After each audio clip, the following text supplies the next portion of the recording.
Est-ce qu'il existe un moyen de faire revivre des légumes? Je te propose de réaliser une expérience facile à faire à la maison.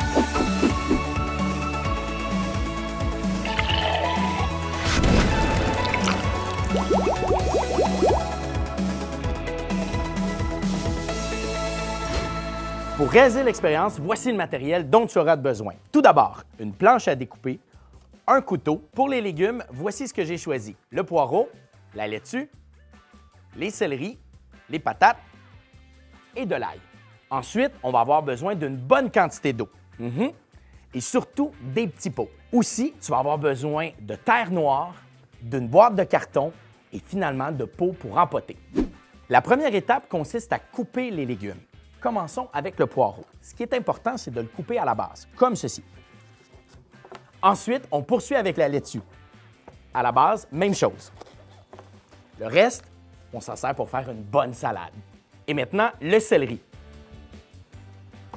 Même chose, à la base, on coupe. Pour l'ail, c'est un peu différent. Il faut couper sur le dessus. Comme ça.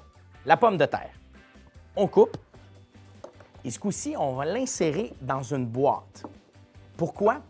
Pour aider la germination de la patate. Les patates adorent l'obscurité. Maintenant, on va préparer 4 verres avec des fonds d'eau. On va rajouter un petit peu d'eau à l'intérieur de nos béchères. Et ensuite, on va déposer nos petits trognons. On va choisir un endroit ensoleillé pour pouvoir favoriser la croissance de nos petits légumes. Un endroit ensoleillé. Ouais. Oh oui! Oh! Yeah! Oublie pas de changer ton eau régulièrement pour favoriser la croissance de tes végétaux. Bon, ben il ne reste plus qu'à attendre quelques jours pour voir la germination opérer.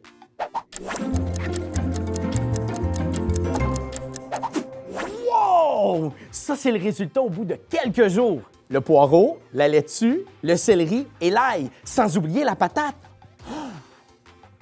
Les germes ont commencé à pousser. Wow! Incroyable! On va transplanter nos plantes directement dans des pots remplis de terre. On va commencer avec le poireau. Bonne chance! La laitue. Alors, on va faire un petit puits ici pour bien accueillir notre petite laitue. On tape un peu la terre comme ceci et on laisse reposer le tout. Le céleri. L'ail maintenant, même chose pour donner de la place pour les racines. La patate. On va faire un bon gros trou comme ça. On va y déposer notre morceau et on l'enterre complètement pour la patate. Reste plus qu'à les arroser pour favoriser leur croissance. Voici le résultat au bout de quelques semaines. Incroyable!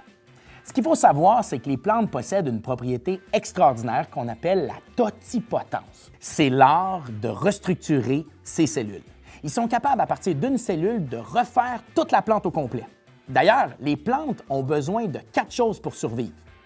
Tout d'abord, la lumière, le dioxyde de carbone, l'eau et les nutriments qui sont disponibles dans la terre. Et avec ces 4 éléments-là, on est capable d'obtenir de superbes belles plantes. Bonne chance!